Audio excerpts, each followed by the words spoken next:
ይህ አዋዜ ሰበር ነው። የእስራኤል ጦር ባለፈው ሳምንት የሄዝቦላን የሰው አልባ መገጣጠሚያና መተኮሻ ጥልቅ ዋሻ መማረኩን አስታወቀ። ከእስራኤል ሰሜናዊ ድንበር ትንሽ ፈንጠር ብሎ ደቡብ ሊባኖስ ከአንድ የኮረብታ መንደር ስር ሄዝቦላ ወደ እስራኤል ያስወነጭፍበት የነበረ የዋሻ ውስጥ የሰው አልባ ጦር ሰፈር ነው የተማረከው።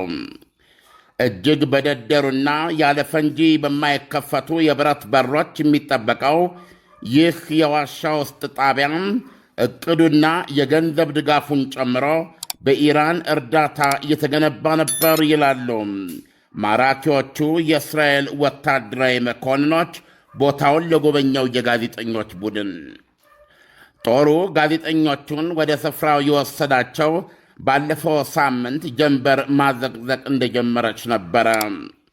ፀሐይ በሜዲትራንያን ባህር ጀርባ መጥለቅ እንደጀመረች የዘ ታይምስ ኦፍ እስራኤልና ሌሎች ጋዜጠኞች ቡድን ሁምቪ በሚባሉት የእስራኤል ጦር ብረት ለበስ ተሽከርካሪዎች ተሳፍረው ከእስራኤል ድንበር ወደ ምስራቅ አቅጣጫ 10 ኪሎ ሜትር ርቀት ላይ ወደምትገኘው ማጅዳል ዙን መንደር አቀኑ።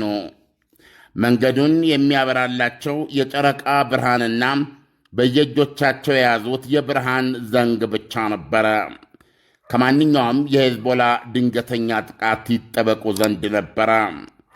በዚህ ሁኔታ ወታደሮቹ የጋዜጠኞች ቡድኑን የዋሻው መግቢያ በር ላይ አደረሱት። መግቢያው ከተራራው በስተ ሰሜን በኩል ነበረ የሚገኘው ይላል። ዋሻውና የከባቢው ቀዬ የሚገኘው የእስራኤል ጦር አይዲኤፍ ደቡባዊ ሊባኖስ የደህንነት ቀጠና ብሎም በአዲስ ማፕ ላይ ያካትተው ስፍራ ውስጥ ነበረ። ይህንን መኪና ያለ ችግር የሚያስነዳ ነዳላ መሬት ከሄዝቦላ መዳፍ የነጠቁት የተጠባባቂዎች ኮማንዶና አየር ወለድ ኃይሎች መሆናቸው ታውቋል። ይህ ከመሬትና ከመስጊድ በታች ቁልቁል 29 ሜትር የጠለቀና ተራራ ውስጥ በርካታ መቶ ሜትሮች አግድም የሰረሰረ ዋሻ በ10 ዓመት ጊዜ ውስጥ የተሠራ ነው ተብሏል።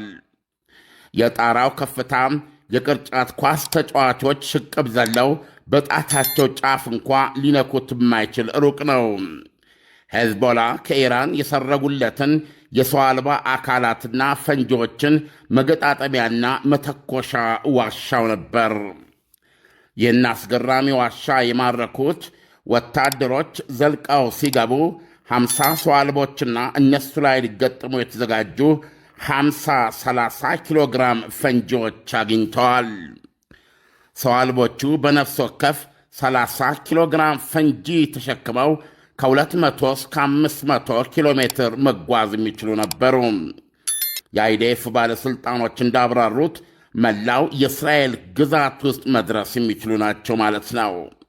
የየመን ሐውቲዎች የሚጠቀሙበት አይነት ቃሴፍ የተባለው ሰው አልባ ዝርያ ነው። የዋሻው መማረክ አይዴፍ እንዲህ አይነቶቹን የኢራን ሰው አልቦችን ምንም ነገር ሳይነኩ ሙሉ በሙሉ እስከነነፍሳቸው በእጁ ሲያስገባ የመጀመሪያው ነው።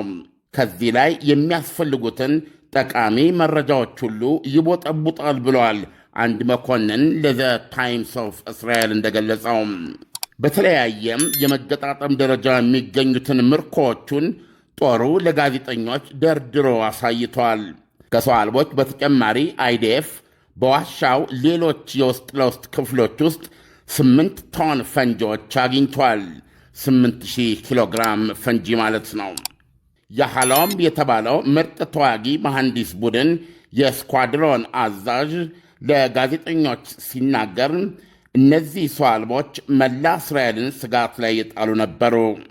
እዚህ ድረስ የመጣ ነው ይህን የመሳሰሉ የሄዝቦላ አቅሞችን ለማምከን ነው ብለዋል። ከተራራው በስተሰሜን በኩል ተገብቶም ደቡባዊ መውጫው የሰው አልቦቹ መተኮሻ የሚገኝበት ነው። በዋሻው መውጫ ላይ ያለ ፈንጂ በማይበረገዱ 4 የደደሩ የብረት በሮች የሚጠበቁ 4 መውጫዎች አሉት ብለዋል አንድ የያህሎን መኮንን። የእስራኤል ወታደራዊ ባለሥልጣኖች እንደሚገልጹት የዋሻው ውስጥ ጣቢያው የሰው አልባ ጦር ሰፈርና ማምረቻ ተብሎ ሊገለጽ ይችላል። ማጅዳይዙን መንደር ውስጥ የታነጸበት ምክንያት ስትራቴጂካዊ ነው ይላሉ። ምክንያቱም እስራኤልን ለማጥቃት ቅርብ ሲሆን ከእስራኤል ድንበር በኩል ደግሞ ትንሽ የራቀ በመሆኑ። ይሁንና ጋዜጠኞች ወደ መውጫው ገደማ ሲደርሱ ወደ መተኮሻ ዋሻው የሚያስገቡ መግቢያዎች አላገኙም።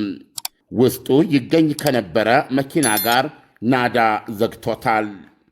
አይዴፍ እንዳለው የእስራኤል አየር ኃይል በፈረንጅ 2024 የሄዝቦላ ውጊያ ወቅት ባደረሰበት ድብደባ የተዘጋ መሆኑን አስረድቷል። ባለሥልጣኖቹ እንዳሉት ሄዝቦላ ዋሻውን ሊያንሰራራ ሞክሮ ነበረ።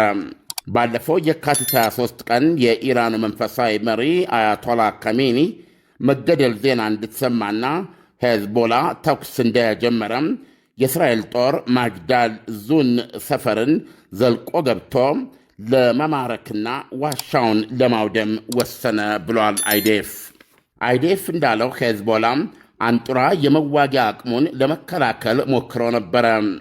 ተጠባባቂ ኮማንዶዎቹ እጅ በእጅ በሚባል የውጊያ ርቀት ውስጥ 3 የሄዝቦላ ታጣቂዎችን ወዲያውኑ ሲገድሉ እዛው ማጅዳል ዙን ሰፈር ውስጥ የነበሩ 4 ተዋጊዎችን ደግሞ በሰው አልባ ጥቃት ገለዋቸዋል። ዋሻው በአይዴፍ እጅ ከወደቀ በኋላም አያሌ የሄዝቦላ ተዋጊዎች ወደ መንደሩ ለመቅረብ በመጣር ላይ እንዳሉ እነሱም ተመተው አለቁ ብለዋል ወታደሮቹ ባለሥልጣኖች።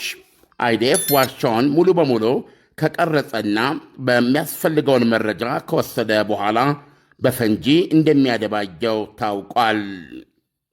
ኢሳይያስ እንግዲህ እንደሰማው ነው። ይህ ትልቅ ክስተት ነው።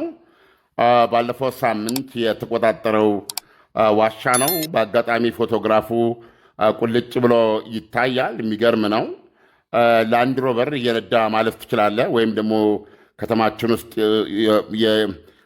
የምታያቸው ፎርዊል መኪናዎች ሊያልፉበት ይችላሉ ያለ ችግር። ወደ ላይ ያለው ከፍታ ደግሞ ቅድም የገለጽኩልን ያህል ነው።